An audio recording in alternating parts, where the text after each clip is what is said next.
ইলা হিন। আল্লাহ বলেন ফালাউলা কানাত কারিয়াতুন আমানাত ফানাফা, কোন জনপদের ঈমান কোন কাজে লাগে না, তবে ইল্লা কওমা ইউনুস, ইউনুস আলাইহিস সালামের এই তাদের ভয়টা কাজে লাগেছে।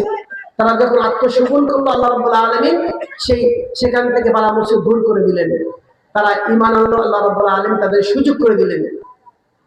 অনুরূপভাবে আল্লাহ রাব্বুল আলামিন যে এই ভূমিকম্প দিচ্ছে, এই জলোচ্ছ্বাস দিচ্ছে, এটা কেন? আমাদেরকে ফিরে আসার জন্য।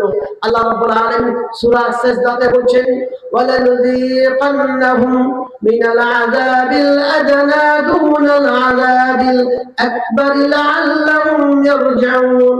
আল্লাহ রাব্বুল আলামিন বলেন আমি তোমাদের বড় বড় আযাব আসার পূর্বে ছোট ছোট আযাব দিই, ছোট ছোট ভূমিকম্প দিয়ে তোমাদেরকে পরীক্ষা করে দেখি, কেন? লাআল্লাহুম ইয়ারজিউন, যাতে করে তোমরা আমার দিকে ফিরে আসো।